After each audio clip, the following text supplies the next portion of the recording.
দাজ্জাল চারটা জিনিস দিয়ে আমাদেরকে পরীক্ষায় ফেলবে। কয়টা? এক হচ্ছে ইমানি পরীক্ষা, দুই হচ্ছে সম্পদ দিয়ে পরীক্ষা, তিন হচ্ছে জ্ঞান দিয়ে পরীক্ষা, চার হচ্ছে ক্ষমতা দিয়ে পরীক্ষা। সে ইমানের পরীক্ষায় আমাদেরকে ফেলবে। সে এসে বলবে আমি তোমার রব, এবং এটা প্রমাণ করার জন্য যা যা দরকার আল্লাহ তাআলা তাকে সব দিবে। সে সব করতে পারবে। সে বলবে আমি তোমার রব। যদি বিশ্বাস না হয়, তোমার বাবাকে যদি জীবিত করে বিশ্বাস করবে, অনেকে বলবে হ্যাঁ আমার আব্বাকে জীবিত করে দেখান। তার বাবাকে ঠিকই সে জীবিত করে ফেলবে। আসলে শয়তান তার বাবার সুরাত নিয়ে সামনে দাঁড়াবে। আরে তাই তো, এটাই তো আমার বাবা, এটাই তো আমার দাদা। মানুষ ফিতনায় পড়ে যাবে, ইমানের ফিতনায়। সে ভাববে আসলে এটাই বোধহয় আমার রব, এবং তাকে এত ক্ষমতা দেয়া হবে, তার ডান দিকে থাকবে জান্নাত, বাঁ দিকে জাহান্নাম। তার কাছে আল্লাহ এটা দিবে। যে তার কথা শুনবে তাকে সে জান্নাতে ঢুকাবে, কিন্তু জান্নাতে ঢুকে সে জাহান্নামের শাস্তি ভোগ করবে। এটা তার বাইরের মানুষ বুঝবে না, অ্যাপারেন্টলি এটা জান্নাত। আর যে তাকে মানবে না তাকে সে জাহান্নামে ফেলবে। জাহান্নামে ঢুকলেও সে জান্নাতের নাজ নেয়ামত। তাহলে এই যে ইমানের ফিতনায় সে ফেলে দিবে আমাদের। তো ইমান কি করে বাঁচাবো, এটা সলিউশন আমি শোনাবো আপনাদের। 2 নম্বরে সে আমাদেরকে সম্পদ দিয়ে ফিতনায় ফেলবে। যার যা লাগবে সেটাই দিতে পারবে, যা লাগবে। সে যদি আকাশকে বলে আকাশ বৃষ্টি দাও, যাকে তারা মানবে ওই এলাকায় বৃষ্টি হবে, সুজলা সুফলা শস্য শ্যামলা হবে, সে সমস্ত এলাকা ফল মূলে ভর্তি হবে, বরকত আর বরকত। আর যে এলাকার লোকেরা, জনপদের লোকেরা তাকে মানবে না, সে বলবে ওখানে বৃষ্টি হবে না, হবেও না। ওখানে খরা, দুর্ভিক্ষ, মাটি ফেটে চলছে, মানুষ না খেয়ে নিচ্ছে, মহামারী, দুর্ভিক্ষ দেখা যাবে। তখন বিশ্ববাসী মনে করবে এটাই বোধহয় আমাদের রব। তার মানে সম্পদ দিয়ে ফিতনায় ফেলে দেবে। 3 নম্বর হচ্ছে নলেজ। তার জ্ঞানের কাছে গোটা বিশ্ব হার মানবে। পূর্বের পরের যত জ্ঞান আছে সব আল্লাহ তাকে দিবে। ইলমুল আউয়ালিন ওয়াল আখিরিন। এমন কোন প্রশ্ন নেই যেটা দিয়ে তাকে আটকানো যায়। যাই জিজ্ঞেস করবেন সব জানতা, সব বলে দেয়। ভবিষ্যৎবাণী বলে দিবে, বলবে আগামীকাল ওইখানে অমুক দেশে বোমা বিস্ফোরণ হবে, ওইখানে ওখানে দুর্ভিক্ষ হবে, হবে ভূমিকম্প হবে, হবে। সে যা বলবে তাই হবে। তার জ্ঞানের এই বহর দেখে মানুষ ফিতনায় পড়ে যায়। 4 নম্বর হচ্ছে দ্য ট্রায়াল অফ পাওয়ার, ক্ষমতা। তার ক্ষমতার সামনে সবকিছু একেবারে ছিন্ন বিচ্ছিন্ন হয়ে যাবে, এত ক্ষমতা হবে তার। সে যেমনটি বলবে তেমনটি ঠিক করবে। বাতাসের চেয়ে দ্রুত বেগে সে এক দেশ থেকে আরেক দেশে চলে যাবে। তো তার এই সমস্ত অলৌকিক ক্ষমতা দেখে মানুষ ফিতনায় পড়ে যাবে। এবং এই ফিতনা, এই পরীক্ষার মুহূর্তগুলোতে মানুষ কিভাবে নিজেকে ধরে রাখবে তার সলিউশন আল্লাহ তাআলা সূরা কাহফ। মক্কার কুরাইশরা কোনোভাবেই যখন রাসূল সাল্লাল্লাহু আলাইহি ওয়াসাল্লামকে দমাতে পারছিল না, তখন তারা প্ল্যান করলো যে আমরা মদিনাতে যে মদিনার ইহুদিদের কাছ থেকে কিছু জেনে আসি। কারণ মক্কাবাসীদের নবী, রাসূল, ওহী, আখিরাত এগুলোর ব্যাপারে কোনো ধারণা ছিল না। তো ফলে তারা কুরাইশরা নজর ইবনে হারিস এবং উকবা ইবনে আবি মুআইত এই দুইজনকে পাঠালো, মদিনায় যাও। মদিনায় ইহুদিরা থাকে, ইহুদিদের কাছে তাওরাত নাজিল হয়েছিল। They have idea regarding prophets and আখিরাত। আখিরাত কি, নবী কি, এগুলোর আইডিয়া তাদের আছে। তো তাদের দুইজনকে পাঠালো যে তোমরা যে তাদের জিজ্ঞেস করো যে আমাদের জ্ঞাতি ভাইদের মধ্যে থেকে একজন তো নবী দাবি করে, সে কি আসলে নবী কিনা আমরা কিভাবে বুঝবো? যেই চিন্তা সেই কাজ। তারা গেল মদিনাতে, মক্কা থেকে মদিনায়, যে খুলে বললো যে আমাদেরই এক ছেলে, আমাদেরই এক লোক বয়স 40 হওয়ার পর থেকে বলে আমি নবী, আমার কাছে ওহী আসে, আল্লাহ আমার কাছে বাণী পাঠায়, আর তিনি আমাকে বাণী বাহক করে পাঠিয়েছেন তোমাদের কাছে। এটা আসলে সত্য কিনা আমরা একটু কনফিউশনে আছি।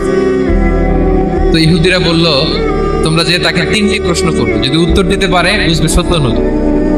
1 নম্বরে জিজ্ঞেস করবে যে মুহাম্মদ বলো তো আসহাবে কাহাফ কারা? আসহাবে কাহাফ সম্পর্কে তোমরা কি জানো? যে সূরাটার নাম সূরাতুল কাহাফ। কাহাফ মানে হচ্ছে কেভ, গুহা, মানে গুহাবাসী 7 জন যুবক এই গুহার ভিতরে আশ্রয় নিয়েছিল ঈমান বাঁচানোর জন্য। মুহাম্মদ তুমি যদি সত্য নবী হও বলো এই ঘটনাটা কি। 2 নম্বরে তাকে জিজ্ঞেস করবে যুলকারনাইন বাদশা সম্পর্কে কি জানেন, সে কিছু জানে কি। 3 নম্বর তাকে জিজ্ঞেস করবে মা হুয়া রূহ, রূহ কি, যে রূহটা দেহে ঢুকলে মানুষ নড়ে চড়ে, প্রাণবন্ত একটা অ্যানিমেশন থাকে, এটা বের হয়ে গেলে সে ডেড বডি, লাশ হয়ে পড়ে থাকে। What is the origin of রূহ, স্পিরিট। এই 3টা প্রশ্নের উত্তর যদি জানে তাহলে আসলে সে সত্য নবী। তারা এসে জিজ্ঞেস করলো মুহাম্মদ বলো আসহাবে কাহাফ কারা? বলো জুলকারনাইন কে, বলো রূহ কি। এই তিনটা প্রশ্নের উত্তর যদি করতে পারো তাহলে বুঝবো তুমি সত্য নবী। রাসূল সাল্লাল্লাহু আলাইহি ওয়াসাল্লাম বললেন ঠিক আছে যাও, আগামীকাল উত্তর বলে দেব। তিনি ইনশাআল্লাহ বলতে ভুলে গেলেন।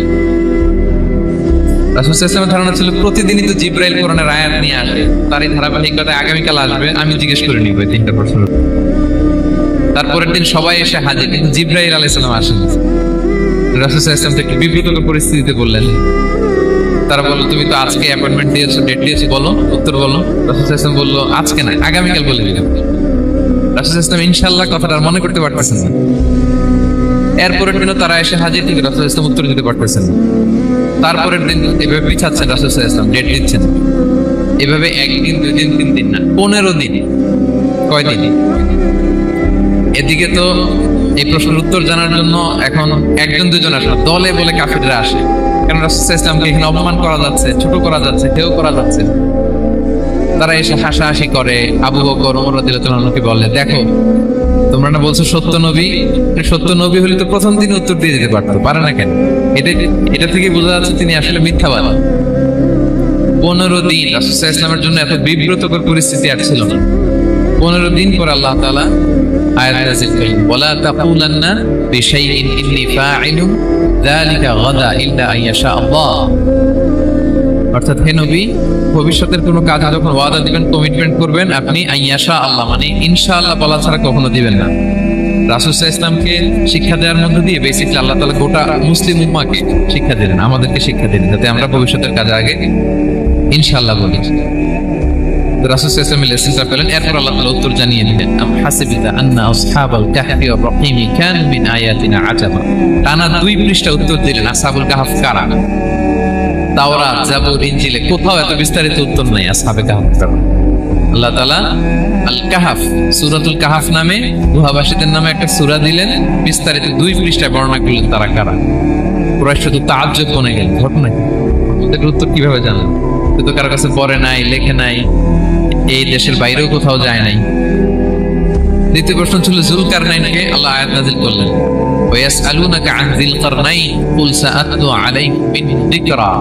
টানা আল্লাহ তাআলা প্রায় 1.5 পৃষ্ঠা, 1 পৃষ্ঠারও বেশি জুলকারনাইনের ঘটনা শোনালেন। আর রূহের কথা শোনালেন সূরা আল ইসরাতে, ওয়াসআলুনাকা আনির রূহ কুলির রূহু মিন আমরি রাব্বি ওয়া মা উতীতুম মিনাল ইলমি ইল্লা কালিলা। রূহ এটা আল্লাহর স্পেশাল একটা অর্ডার, আল্লাহর আদেশে এটা ঢুকে আল্লাহর আদেশে বের হয়। এটা কেউ ছুঁতে পারে না, ধরতে পারে না, দেখতে পারে না, এটা আল্লাহর পক্ষ থেকে একটা মিরাকেল। 3টা প্রশ্নের উত্তর যখন আল্লাহ তাআলা দিয়ে দিলেন, রাসূল সাল্লাল্লাহু আলাইহি ওয়াসাল্লাম তাদেরকে সাবলীল ভাষায় শুনিয়ে দিলেন। তারা অবাক হয়ে গেল। এইটা হচ্ছে সূরাতুল কাহফ নাযিল হওয়ার প্রেক্ষাপট। এরকম একটা সিচুয়েশনে নবুয়তির 5ম বছরে আল্লাহ তাআলা এই সূরাটা নাযিল করেছেন। এই সূরার কিছু ফজিলত আছে। রাসূল সাল্লাল্লাহু আলাইহি ওয়াসাল্লাম জুমার দিনে এই সূরাটা আমাদেরকে তেলাওয়াত করতে বলেছেন। আপনারা তেলাওয়াত করেন তো? সূরা কাহফ যদি জেনে না থাকেন আজকে থেকে করবেন। রাসূল সাল্লাল্লাহু আলাইহি ওয়াসাল্লাম বলেছেন যে জুমার দিনে যে এই সূরা কাহফ তেলাওয়াত করবে, মান ক্বারা সূরাতাল কাহফি ফি ইয়াউমিল জুমআতি আদাআ লাহু মিনান নূরি মা বাইনাল জুমআতাইন। 2 জুমার মাঝখানে আল্লাহ তাআলা এই জুমার সময়টাকে তার জন্য আলোকিত করে দেয়। কি করে দেয়? আলোকিত করে দেয়। একটা নূর তার জন্য সেট করে, এই নূর তাকে হেদায়েতের পথে অবশ্যই। এটা হচ্ছে একটা। তাহলে জুমার দিন আমরা সূরা কাহফ তেলাওয়াত করব, মনে করি এটা সুন্নাহ। জুমার দিনের সুন্নাহগুলোর মধ্যে থেকে একটা সুন্নাহ হচ্ছে সূরা কাহফ তেলাওয়াত। আরেকটা হাদিসে রাসূল সাল্লাল্লাহু আলাইহি ওয়াসাল্লাম বলেছেন, মান হাফিযা 10 আয়াতিন মিন আউয়ালি সূরাতিল কাহফি উসিমা মিন ফিতনাতিদ দাজ্জাল। যে ব্যক্তি সূরা কাহফের প্রথম 10 আয়াত মুখস্থ করবে, সে দাজ্জালের ফিতনা থেকে মুক্তি পাবে। দাজ্জালের নাম তো আপনারা শুনেছেন, ভয়ঙ্কর ডেঞ্জারাস একটা ক্যারেক্টার। পৃথিবীর শুরু থেকে শেষ পর্যন্ত এর চেয়ে বড় ফিতনা আসেনি, আসবেও না। দাজ্জালের ফিতনা, সে তার এক চোখ থাকবে, আরেক চোখ এরকম বন্ধ থাকবে, এখানে লেখা থাকবে কাফারা। কোনোভাবেই তাকে দমানো যাবে না, হত্যা করা যাবে। আল্লাহ নবী ঈসা আলাইহিস সালাম তাকে হত্যা করবেন। তো যে ব্যক্তি সূরা কাহফ তেলাওয়াত করবে, সূরা কাহফের প্রথম 10 আয়াত বিশেষ করে মুখস্থ রাখবে, আল্লাহ তাআলা উসিমা মিন ফিতনাতিদ দাজ্জাল, দাজ্জালের ফিতনা থেকে তাকে বাঁচাবেন। তো আমরা দাজ্জালের ফিতনা থেকে বাঁচতে চাই কি চাই না? আমরা যেন সূরা কাহফের প্রথম 10 আয়াত মুখস্থ করি। সূরা কাহফ যেন জুমার দিন আমরা তেলাওয়াত করি। So now the question arises, what is the relationship of Suratul Kahf with Dajjal? দাজ্জালের সাথে সূরা কাহাফের রিলেশনটার কারণ কি? একটা মেকানিজম তো এখানে আছে। এত সূরা থাকতে রাসূল সাল্লাল্লাহু আলাইহি ওয়াসাল্লাম কেন বললেন যে সূরা কাহাফ পড়লে দাজ্জালের ফিতনা থেকে বাঁচবে? কারণটা কি? এর কারণ হচ্ছে দাজ্জাল আমাদেরকে যে সমস্ত জিনিস দিয়ে ফিতনায় ফেলবে, ওই ফিতনাগুলোর সলিউশন আল্লাহ তাআলা সূরা কাহাফের ভিতরে রেখে দিয়েছেন। দাজ্জাল চারটা জিনিস দিয়ে আমাদেরকে ফিতনায় ফেলবে। দ্যাটস ট্রায়াল অফ ফেইথ, এক নম্বর। ঈমানের পরীক্ষা সে আমাদেরকে ফেলবে, আমাদের বিশ্বাস নিয়ে ছিনিমিনি খেলবে সে। এটার সলিউশন আছে সূরা কাহাফ, আমি বলবো আস্তে আস্তে। দুই নম্বরে দাজ্জাল আমাদেরকে ফিতনায় ফেলবে দ্য ট্রায়াল অফ ওয়েলথ, সম্পদ দিয়ে সে আমাদেরকে ফিতনায় ফেলবে। তিন নম্বর দ্য ট্রায়াল অফ নলেজ, জ্ঞান দিয়ে সে আমাদেরকে ফিতনায় ফেলবে। চার নম্বর দ্য ট্রায়াল অফ পাওয়ার, ক্ষমতা দিয়ে সে আমাদেরকে ফিতনায় ফেলবে। দাজ্জাল চারটা জিনিস দিয়ে আমাদেরকে পরীক্ষায় ফেলবে। কয়টা? এক হচ্ছে ঈমানি পরীক্ষা, দুই হচ্ছে সম্পদ দিয়ে পরীক্ষা, তিন হচ্ছে জ্ঞান দিয়ে পরীক্ষা, চার হচ্ছে ক্ষমতা দিয়ে পরীক্ষা। সে ঈমানের পরীক্ষায় আমাদেরকে ফেলবে। সে এসে বলবে আমি তোমার রব, এবং এটা প্রমাণ করার জন্য যা যা দরকার আল্লাহ তাআলা তাকে সব দেবে, সে সব করতে পারবে। সে বলবে আমি তোমার রব। যদি বিশ্বাস না হয়, তোমার বাবাকে যদি জীবিত করে বিশ্বাস করবে, অনেকে বলবে হ্যাঁ আমার আব্বাকে জীবিত করে দেখা, তার বাবাকে ঠিকই সে জীবিত করে ফেলবে। আসলে শয়তান তার বাবার সুরাত নিয়ে সামনে দাঁড়াবে, আরে তাই তো, এটাই তো আমার বাবা, এটাই তো আমার দাদা। মানুষ ফিতনায় পড়ে যায়, ঈমানের ফিতনায়। সে ভাববে আসলে এটাই বোধহয় আমার রব, এবং তাকে এত ক্ষমতা দেওয়া হবে, তার ডান দিকে থাকবে জান্নাত, বাঁ দিকে জাহান্নাম। তার কাছে আল্লাহ এটা দিবে, যে তার কথা শুনবে তাকে সে জান্নাতে ঢুকাবে, কিন্তু জান্নাতে ঢুকে সে জাহান্নামের শাস্তি ভোগ করবে। এটা তার বাইরের মানুষ বুঝবে না, অ্যাপারেন্টলি এটা জান্নাত। আর যে তাকে মানবে না, তাকে সে জাহান্নামে ফেলবে। জাহান্নামে ঢুকলেও সে জান্নাতের নাজ নেওয়া। তাহলে এই যে ঈমানের ফিতনায় সে ফেলে দেবে আমাদের। তো ঈমান কি করে বাঁচাবো, এটা সলিউশন আমি শোনাবো আপনাদের। দুই নম্বরে সে আমাদেরকে সম্পদ দিয়ে ফিতনায় ফেলবে। যার যা লাগবে সেটাই দিতে পারবে, যা লাগবে। সে যদি আকাশকে বলে আকাশ বৃষ্টি দাও, যাকে তারা মানবে ওই এলাকায় বৃষ্টি হবে, সুজলা সুফলা শস্য শ্যামলা হবে সে সমস্ত এলাকা, ফল মূলে ভর্তি হবে, বরকত আর বরকত। আর যে এলাকার লোকেরা, জনপদের লোকেরা তাকে মানবে না, সে বলবে ওখানে বৃষ্টি হবে না, হবেও না, ওখানে খরা, দুর্ভিক্ষ, মাটি ফেটে চলছে, মানুষ না খেয়ে মরছে, মহামারী, দুর্ভিক্ষ দেখা দেবে। তখন বিশ্ববাসী মনে করবে এটাই বোধহয় আমাদের রব। তার মানে সম্পদ দিয়ে ফিতনায় ফেলে দেবে। তিন নম্বর হচ্ছে নলেজ, তার জ্ঞানের কাছে গোটা বিশ্ব হার মানবে। পূর্বের পরের যত জ্ঞান আছে সব আল্লাহ তাকে দিবে। ইলমুল আউয়ালিন ওয়াল আখিরিন, এমন কোনো প্রশ্ন নেই যেটা দিয়ে তাকে আটকানো যায়। যাই জিজ্ঞেস করবেন সব জানতা, সব বলে দেয়। ভবিষ্যৎবাণী বলে দিবে, বলবে আগামীকাল ওইখানে অমুক দেশে বোমা বিস্ফোরণ হবে, ওখানে দুর্ভিক্ষ হবে, হবে ভূমিকম্প হবে, হবে। সে যা বলবে তাই নেই। তার জ্ঞানের এই কহর দেখে মানুষ ফিতনায় পড়ে।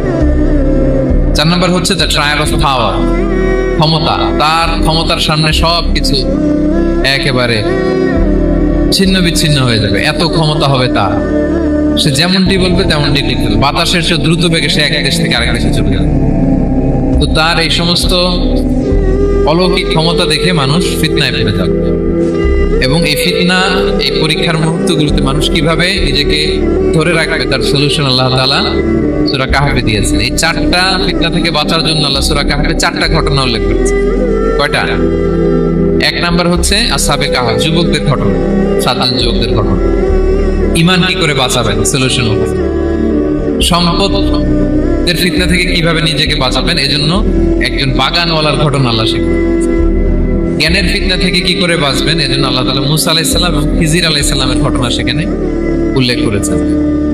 আর ক্ষমতার ফিতনা থেকে কি করে বাঁচবেন এটা বোঝানোর জন্য আল্লাহ তাআলা যুলকারনাইনের ঘটনা উল্লেখ করেছেন। চারটা ফিতনা থেকে বাঁচার জন্য কয়টা ঘটনা? চারটা ঘটনা। আমরা তাহলে একটা একটা করে ঘটনা শুনি, আমরা একটু উদ্ধার করার চেষ্টা করি যে কি কি সলিউশন আল্লাহ তাআলা আমাদের বাতা দিলেন। এক নম্বর হচ্ছে আসহাবে কাহফের ঘটনা। এটা 250 খ্রিস্টাব্দের সময়কালে রোমান সাম্রাজ্যের একজন বাদশা ছিল, নাম জাকিয়ানুস, প্রতাপশালী বাদশা, পৌত্তলিক, মূর্তির পূজা করে। ঈসা আলাইহিস সালাম বিদায় নিয়েছেন, 250 বছর হলো। তো সব নবীর ধর্মই কিন্তু ইসলাম, যদি আমরা নাসারা বলি, ইহুদি বলি, সব নবীদের ধর্মই কি ইসলাম। তিনি ছিলেন পৌত্তলিক, মূর্তির পূজা করত। আর তার এলাকায় কেউ যদি ঈসা আলাইহিস সালামের নাম নিত, আখিরাতে বিশ্বাস করতো, আল্লাহ বিশ্বাস করতো, তাদেরকে তারা পাথর মেরে হত্যা করত। জন্য ভয়ে কেউ ঈসাই ধর্মে ঈমান আনতো না, মানে ইসলামে ঈমান আনত। এই রাজার ভয়ে সবাই মৃত্যুর পূজা করত। কিন্তু 7 জন যুবক ছিল, তারা স্রোতে গা ভাসিয়ে দেয়, স্রোতের বিপরীতে তারা ঈমান নিয়ে দাঁড়িয়েছে। তারা ঈসা আলাইহিস সালামের রেখে যাওয়া সত্য ধর্মের উপর ঈমান এনেছে, আখিরাতে তারা বিশ্বাস করত। তো এই 7 জন যুবকের কথা ছড়াতে ছড়াতে রাজা দাকিয়ানুসের কাছে চলে যায়। উনি তো রেগে মেগে ডেকে পাঠালো 7 জন। তাদেরকে জিজ্ঞেস করলো, তোমরা কাকে মানো? বলতেছে এক আল্লাহকে মানি। সাহসী, খুবই সাহসী।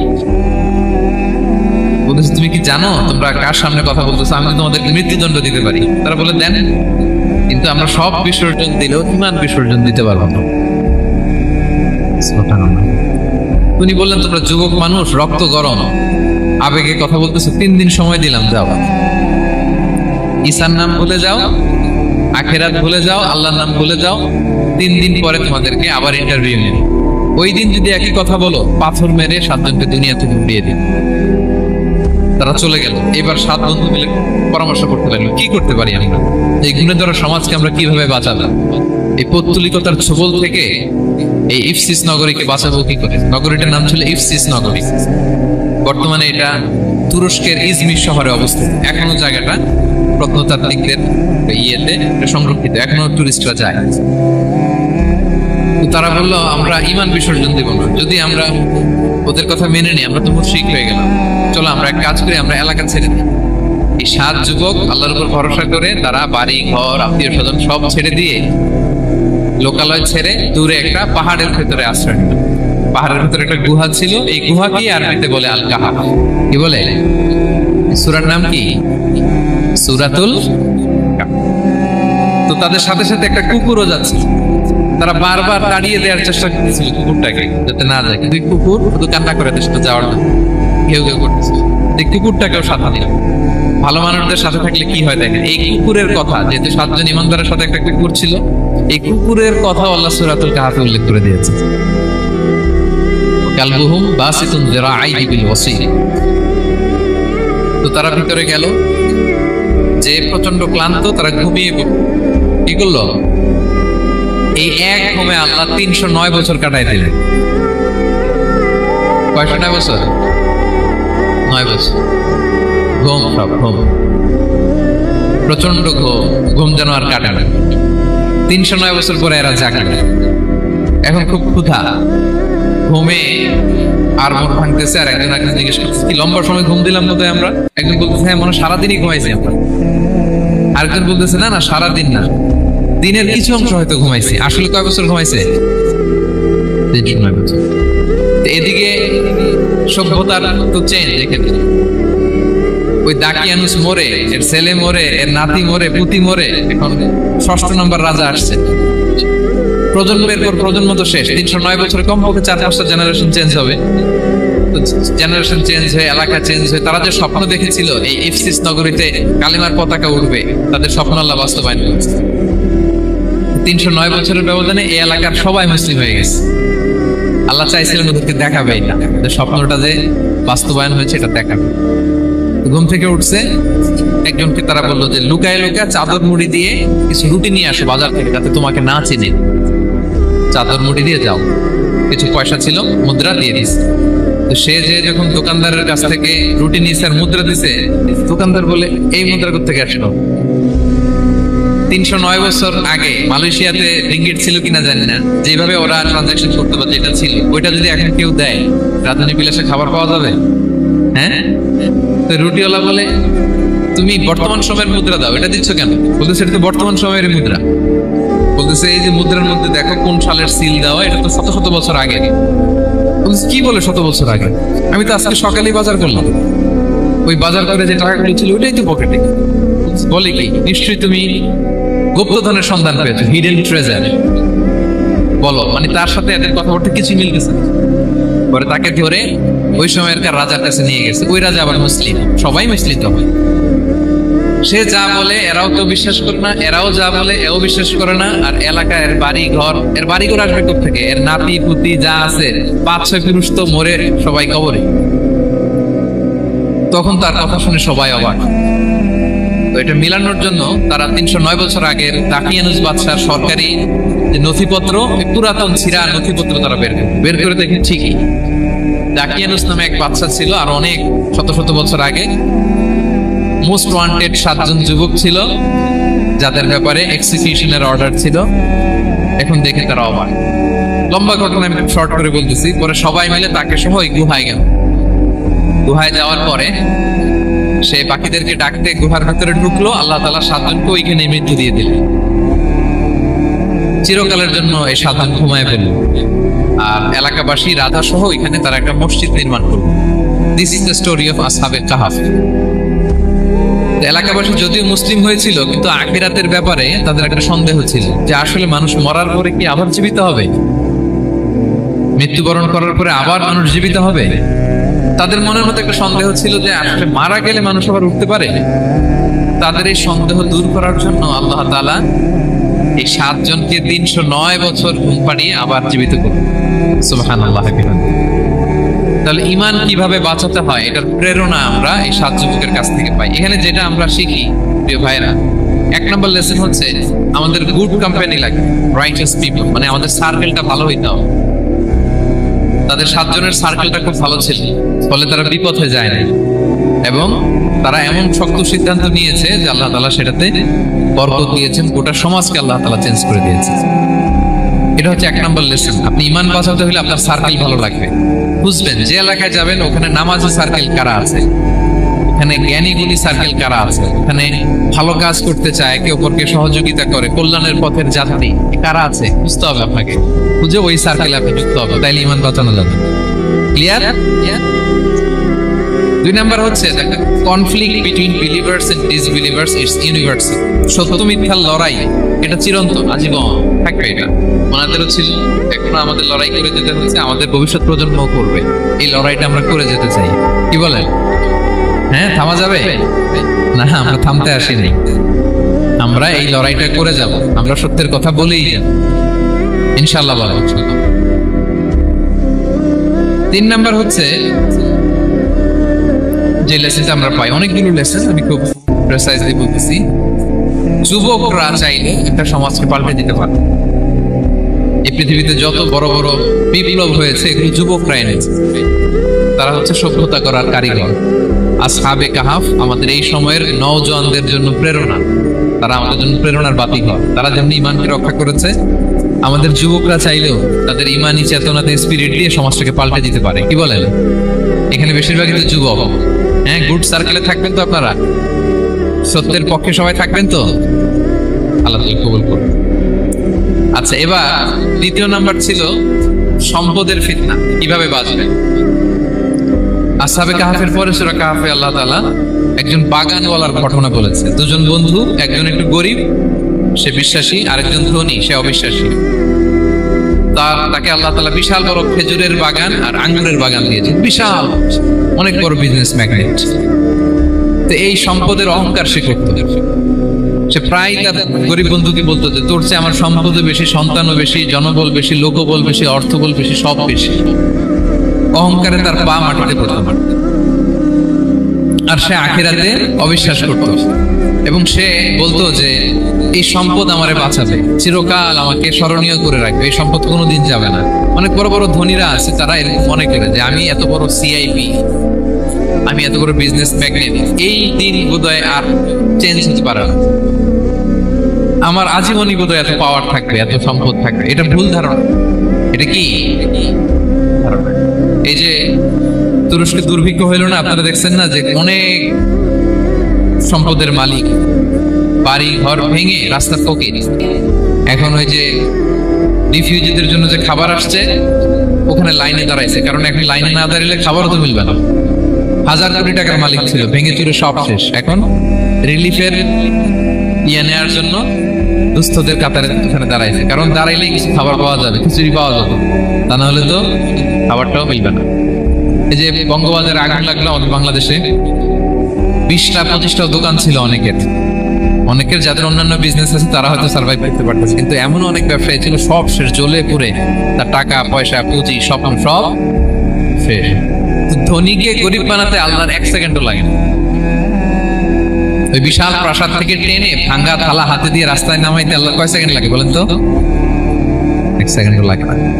সো এই লেসনটা কিন্তু আমাদের নিতে হবে। এবং ওই ব্যক্তির নসিবে তাই ঘটেছিল, সে যখন অহংকার করতেছিল আল্লাহ তাআলা আকাশ থেকে একটা আগুন পাঠালো, ওই আগুন এসে তার আঙ্গুরের বাগান, তার খেজুরের বাগান, বিশাল মাইলকে মাইল এই বাগান জ্বালিয়ে পুরো মুহূর্তের মধ্যে সারখার করছে, এবং মুহূর্তের মধ্যে সে পথের ভিখারি ফকির। এই ঘটনাটা এনে আল্লাহ তাআলা সম্পদশালীদেরকে রিমাইন্ডার দিলেন যে এই সম্পদের ফিতনায় তোমরা পড়ে যেও না। আমরা সম্পদশালী হলে বাস্তবতা অনেক সময় ভুলে যাই।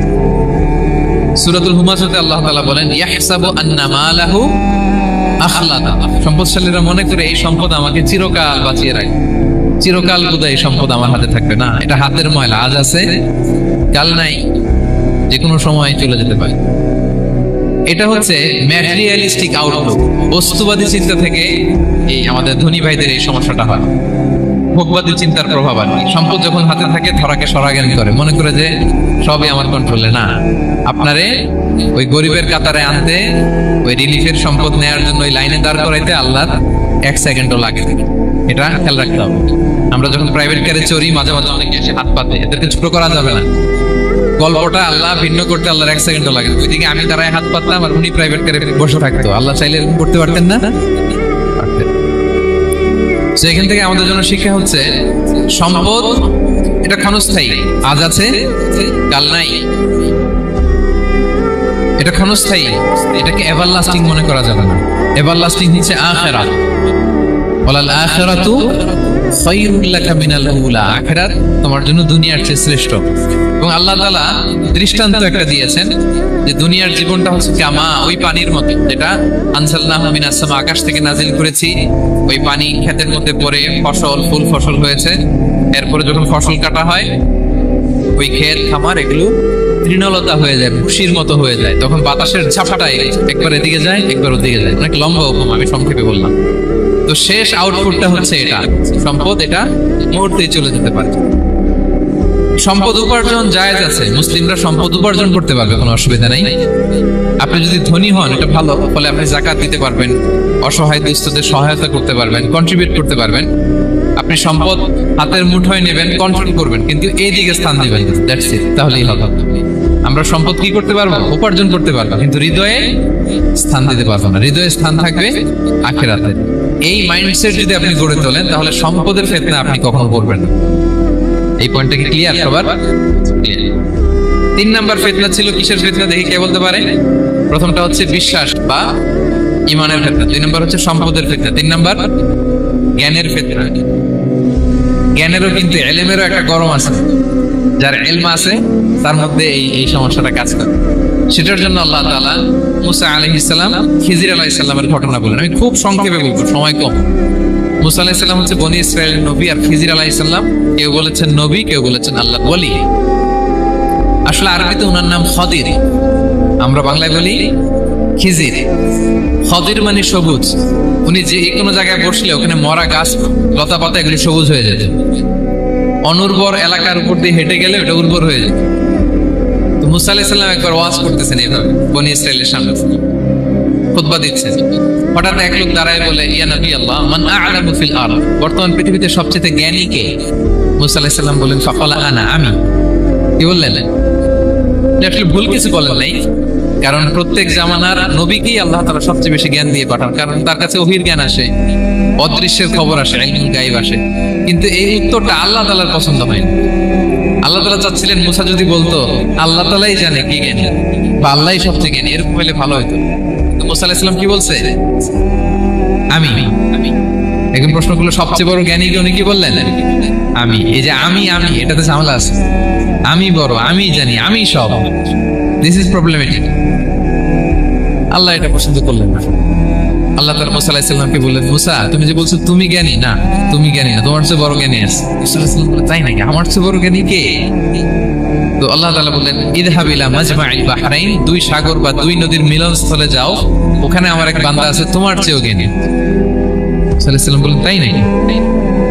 তো আল্লাহ, আমি কিভাবে চিনি উনি কোথায় থাকে, কিভাবে বুঝবো? আল্লাহ বললেন, একটা বড় মাছ নাও, এটাকে ফ্রাই করো, এটাকে ফ্রাই করে একটা ঝুড়ির ভেতরে নাও, যেখানে এই মাছটা সাগরে ঢুকে যাবে ওখানে আমার বান্দাকে পাবে। তো উনি ওনার সহযোগী ইউশা ইবনে নুনকে নিয়ে হাঁটতে লাগলেন। হাঁটতে হাঁটতে এক জায়গায় ক্লান্ত হয়ে পাথরের পাশে বিশ্রাম নিলেন। ওই পাথর থেকে আবার এক ধরনের পানি বের হয়, এই পানিটারে বলে আবে হায়াতের পানি, মাউল হায়াত, জীবন নদীর পানি। এই পানি কোনো মৃত প্রাণী বা বস্তুর গায়ে লাগলে ওটা জীবিত হয়ে যায়। তো ওনারা পাথরে হেলান দিয়ে বিশ্রাম নিচ্ছিলেন, ওই পানি ফ্রাই করা মাছের গায়ে লাগার সাথে সাথে মাছ জীবিত হয়ে ঝুড়ি থেকে বের হয়ে সাগরে ঢুকে গেছে। ওনারা আর খেয়াল করেন। এরপর আবার হাঁটতে লাগলেন। হাঁটতে হাঁটতে যখন ক্লান্ত শ্রান্ত, তখন বলে, এই ইউশা, আমাদের ওই মাছ ফ্রাই মাছটা দাও, এখন খাই। ঝুড়ি খুলে দেখে মাছ নাই। মাছ গেল কোথায়? তখন ইউশা বলল, হয়তো আমরা যে পাথরের ওখানে বিশ্রাম নিয়েছিলাম ওখানে আমরা মিসিং, ওখানে হারাই ফেলছি। চলো চলো, আরে ওইদিকে তো যাইতে হবে আমাদের। উনি গেলেন, যে দেখে মাছ যে জীবিত হয়ে বালুর এদিকে নাড়াচাড়া করতে করতে সাগরে ঢুকে গেছে, ওখানে দাগ আছে।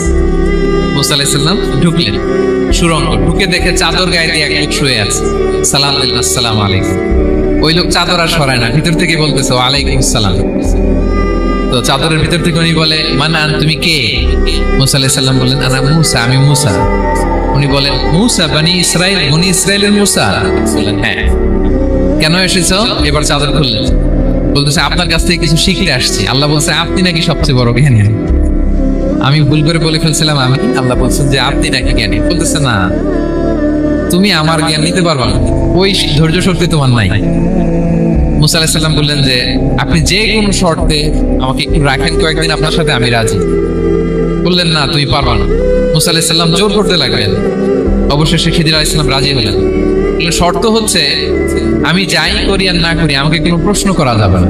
মুসা আলাইহিস সালাম বললেন, ওকে। সফর শুরু হলো। সামনে নদী, এক লোক তাদের নৌকা দিয়ে নদী পার করাই দিল। নদী পারাপারের পর খিজির আলাইহিস সালাম লাঠি দিয়ে নৌকার তলাটা ছিদ্র করে দিল। মুসা আলাইহিস সালাম বললেন, ইন্না লিল্লাহি, এটা আপনি কি করলেন? ওরা আমাদেরকে নদী পার করে দিল, আর যে ভাড়াটা আসছিল এটাও নিল না, আমাদেরকে সম্মান দেখলো, আপনি নৌকা ছিদ্র করে দিলেন। খিজির আলাইহিস সালাম বলছে, এই যে আমি বলছিলাম না তুমি ধৈর্য ধারণ করতে পারবো না, যাও, তোমার রাস্তায় তুমি, আমার রাস্তায়। মুসা আলাইহিস সালাম আবার ক্ষমা চাচ্ছেন যে, আপনি আমার ক্ষমা করেন, আমি তো ভুলে গেছি। আর প্রশ্ন করলেন। চলতে লাগলেন। হঠাৎ বাচ্চারা খেলতেছে, এক বাচ্চাকে ধরে হত্যা করলেন খিজির আলাইহিস সালাম। এবার তো মুসা আলাইহিস সালাম রেগে গেছে, আপনি করলেনটা কি? নিষ্পাপ ফুলের মতো শিশুকে হত্যা করলেন। খিজির আলাইহিস সালাম বলে, এই যে আমি জানতাম যে তুমি ধৈর্য ধারণ করতে পারবে না, তোমার রাস্তা এক, আমার রাস্তা আরেক, যাও।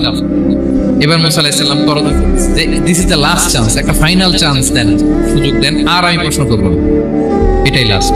বললেন, ওকে, ঠিক আছে।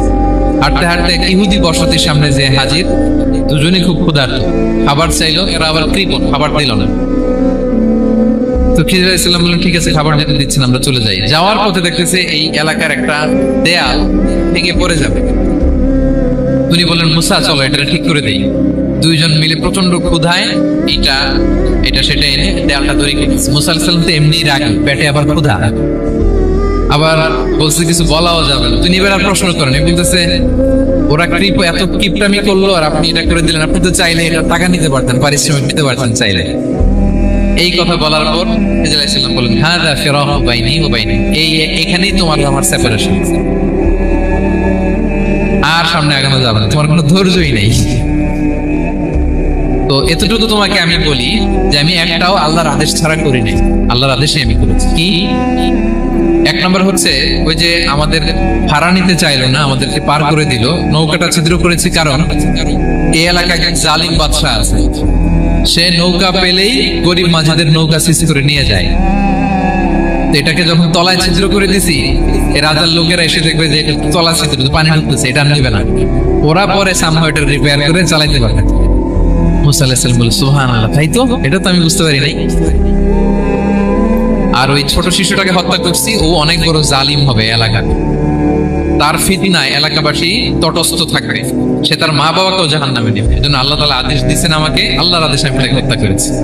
মুসা আলাইহিস সালাম বললেন, তাই তো, এটা তো অনেক ভালো কাজ করছেন, তাইলে বলতেছে তাহলে ওইটা বলে, খাবারও দিল না, এত কৃপণ, এদের দেয়াল কেন ঠিক করতে গেলেন আপনি? তখন তিনি বললেন যে আসলে এটা একটা ইয়াতীমদের ঘর ছিল, দুইটা ইয়াতীম শিশু, তাদের বাবা মা খুব ভালো ছিল, আর এই দেয়ালের নিচে আছে গুপ্তধন, এই দেয়ালটা পড়ে যাবে, এই গুপ্তধন তারা ছোট মানুষ নিতে পারবে না, এলাকাবাসী তাদেরকে বঞ্চিত করে নিয়ে যাবে। আমি দেয়াল করে দিলাম যাতে করে তারা যখন প্রাপ্তবয়স্ক হয় নিজেদের সম্পদ নিজেরা বুঝে নিতে পারে। সুবহানাল্লাহ ওয়া বিহামদিহি। মুসা আলাইহিস সালাম বলে, তাই তো, এগুলো তো আমি বুঝতে পারি নাই। তো এই ছিল খুব সংক্ষিপ্ত পরিসরে মুসা আলাইহিস সালাম খিজির আলাইহিস সালামের ঘটনা। তো রাসূল সাল্লাল্লাহু আলাইহি ওয়াসাল্লাম বুখারীতে একটা চমৎকার কথা বলেছেন, তিনি বলেছিলেন, ওয়াদিদনা আন্না মুসা সাবার হাত্তা ইউকাসসা আলাইনা মিন আমরিহি। রাসূল সাল্লাল্লাহু আলাইহি ওয়াসাল্লাম বলেছিলেন, ইস, আমার ভাই মুসা যদি আরেকটু ধৈর্য ধরতো তাহলে আরো কিছু অজানা তথ্য আমরা জানতে পারতাম। এখান থেকে, এই ঘটনা থেকে আমরা কি শিখলাম? প্রথম যেটা আমরা শিখলাম, জ্ঞান নিয়ে বড়াই করতে, ঠিক কিনা? জানার কোনো শেষ নেই, জাননেওয়ালার উপরও জাননেওয়ালা আছে, জ্ঞানীর উপরও জ্ঞানী আছে। আপনি কিছু জেনেই মনে করবেন না আমি সব জানি। আপনার চাইতে বেশি জ্ঞানী অনেকে আছে, অনেক সময় বক্তার চাইতে শ্রোতারা অনেক জ্ঞানী। হয়তো এখানে এমন অনেক জ্ঞানী লোক আছে যার ধারে কাছেও আমরা কেউ নেই, হতে পারে। সো আমি সব জানি, এটা ভুল, এটা শয়তান বলে। এটা কে বলে? শয়তান বলে। আবু নওয়াস একটা কবিতা লিখেছেন, ওয়াকুল লিমান ইয়াদঈ ফিল ইলমি ফালসাফাতান হাবাসতা শাইআন ওয়া গাবাত আনকা আশিয়াউ। কেউ যদি বলে আমি সব জানি, তুমি তাকে বৃদ্ধাঙ্গুলি দেখিয়ে বলো আপনি কিছুই জানেন না, আপনি অল্প কিছু জেনেছেন, জানার এখনো অনেক বাকি। তাহলে মুসা আলাইহিস সালামের এই ঘটনা জিজ্ঞেস করা হলো, কে জ্ঞানী? উনি বললেন, আমি জ্ঞানী। এরকম কি আমরা কখনো বলবো? না। সবচাইতে বড় জ্ঞানী কে? ফাওকা কুল্লি যী ইলমিন আলীম। সবচাইতে বড় জ্ঞানী আল্লাহ তাআলা। সো জ্ঞান নিয়ে আমরা অহংকার করব। 2 নম্বর যে শিক্ষাটা আমরা পাই, ওই যে নৌকা দিয়ে পারাপার হচ্ছিল, তখন একটা চড়ুই পাখি এসে সাগরের মধ্যে মুখ দিয়েছে। তো খিজির আলাইহিস সালাম বললেন, মুসা, তুমি কি চড়ুই পাখিটা দেখতে পাচ্ছ? হ্যাঁ, দেখতে পাচ্ছি। চড়ুই পাখিটা যে সাগরে মুখ দিয়ে দেখতে পাচ্ছ? হ্যাঁ, দেখতে পাচ্ছি। তখন খিজির আলাইহিস সালাম বললেন, চড়ুই পাখিটা সাগরে মুখ দিয়ে পানি খাওয়ার পরে চড়ুই পাখির ঠোঁটে বা চঞ্চুতে যতটুকু পানি লেগে আছে, এই পানিটা হচ্ছে তোমার, আমার এবং মহাবিশ্বের আমাদের সকলের জ্ঞান। আর এই মহাসাগরের সকল পানি হচ্ছে আল্লাহ তাআলার জ্ঞান। আল্লাহ তাআলা বলেছেন, ওমা উতিতু মিনাল ইলমি ইল্লা কালিলা। আমি তোমাদেরকে একেবারে অল্প জ্ঞান দিয়েছি, একেবারে অল্প। এই রহস্যে ঘেরা এই মহাবিশ্বের অনেক কিছু আমাদের অজানা, প্রিয় ভাইরা। আমরা অনেক কিছু জানি না, আমাদের এই লিমিটেড নলেজ এগুলি ধরে না, তারপর আমরা জ্ঞানের বড়াই করি। আপনারা উপমাটা বুঝতে পারছেন? একটা নৌকা থেকে চড়ুই পাখি ঠোঁট দিয়ে পানি খাচ্ছে, পানি খাওয়ার পরে স্বভাবতই চড়ুই পাখির ঠোঁটে একটু পানি তো লাগবে। খিজির বললেন যে এই পানিটা হচ্ছে তোমার, আমার, পৃথিবীর সবার জ্ঞান। আর এই সাগরের বাকি পানিগুলো কার জ্ঞান? এবার বুঝতে পারছেন আল্লাহ তাআলার জ্ঞানের পরিধি। আমরা জ্ঞান নিয়ে যেন কখনো কি না করি, করাই না। জ্ঞান 2 ধরনের, একটা বাহ্যিক জ্ঞান, একটা অন্তর্নিহিত জ্ঞান। External knowledge, internal knowledge. আমরা যখন কোরআন হাদিস পড়ি আমাদের বাহ্যিক জ্ঞান অর্জন হয়। কোরআন হাদিস পড়লেই আপনি জ্ঞানী হয়ে যান। এটা কোরআন হাদিস পড়তে হয়, এটা ডাইজেস্ট করতে হয়, এটার উপর আমল করতে হয়। এই জ্ঞান অর্জন শেষে এরপরে আল্লাহ প্রিয় বান্দাদেরকে আল্লাহ অন্তরে ইলমের নূর দেন, ইলহাম দেন। That is the knowledge, that is the pure knowledge. আপনি হাফেজের কোরআন হয়ে ভাবেন না আপনি সব জানেন, আপনি বুখারী মুখস্থ করে ভাবেন না সব জানেন। এই সব জ্ঞান অর্জন করার পরে ইলমের নূর হাসিল হয়, সেটা আল্লাহ সবারে দেয় না। সো এই অন্তর্নিহিত জ্ঞান, দূরদৃষ্টি, farsightedness, that is the pure knowledge. এটার জন্য বছরের পর বছর, যুগের পর যুগ সাধনা করতে হয়। সেটার জন্য এই জ্ঞান অর্জনের জন্য 3টা জিনিস করতে হয় ইলমের নূর অর্জনের জন্য। কয়টা? 1 হচ্ছে বিনয়, 2 হচ্ছে সবর, 3 হচ্ছে সবর। আবার বলি, 1 হচ্ছে বিনয়, 2 হচ্ছে সবর, 3 হচ্ছে সবর। আল্লাহ তাআলা আল্লাহর নবীকে তাওরাত দেওয়ার পরেও আরো ট্রেনিং সেশন করাইছেন খিজির আলাইহিস সালামের কাছে। যাও, ওনার কাছে গেলে ছোট হবা, নত হবা। জ্ঞান যদি আমি নিতে চাই আমাকে ছোট হইতে হবে। ধরেন একটা গ্লাস থেকে একটা খালি গ্লাসে পানি ঢালবো, তো যেটাতে নেওয়া হবে এটা উপরে থাকলে হবে? যে গ্লাসটার মধ্যে পানি আছে এটা উপরে থাকবে, ওইটা ব্ল্যাঙ্ক গ্লাসের মধ্যে পড়বে। আপনি নলেজ, ইলম নিতে চাইলে আপনাকে নিচে থাকতে হবে, উনি উপরে থাকবেন। আপনার শায়েখ আপনাকে দিবে, আপনার উস্তাদ আপনাকে দিবে, আপনার মুর্শিদ আপনাকে দিবে। বুঝতে পেরেছেন? তাহলে আমাদেরকে হাম্বলনেস লাগবে, শিখতে হইলে হাম্বল হইতে হয়, বিনয়ী হইতে হয়। আচ্ছা, 2 নাম্বার সফর করতে হয়। এটা আল্লাহ মুসা আলাইহিস সালামকে দিয়ে করাইছেন, যাও পিছে পিছে উস্তাদের পিছে পিছে ঘুরো। তো এই জন্য সফর করতে হয়। এখন ঘরে বসে অনেক কিছু জানা গেল, উস্তাদের সান্নিধ্য লাগে, সফর করতে হয়। আমাদের ক্লাসিক আলেমরা হাদিস কালেকশনের জন্য শহরকে শহর সফর করতেন। এখন আমাদের আলেমরা দেওবন্দে যায়, মিশরে যায়, মদিনায় যায়, এখানকার মালয়েশিয়ান স্টুডেন্টরা দেশে বিদেশে যে নলেজ অর্জন করে। সফর আপনাকে লাগবেই। তাহলে বিনয়, সফর, 3 নম্বরে কি সবর, ধৈর্যশীল হইতে হবে। দেখেন মুসা আলাইহিস সালাম বারবার প্রশ্ন করে ফেলতেছেন, বারবার ওয়াদা ভঙ্গ করতেছেন, এরকম করলে হবে না, ধৈর্য লাগবে। ধৈর্যের বলে বলিয়ান হলে তখনই আপনার মধ্যে ইলম আসবে। তাহলে জ্ঞানের ফিতনায় পড়ার আর আমাদের কোনো সম্ভাবনা আছে? আমরা বিনয়ী হব, আমরা জ্ঞান আল্লাহর দিকে ফিরাই দেব, আমরা বলবো উনি সবচেয়ে ভালো জানেন। পারা যাবে তো ইনশাআল্লাহ।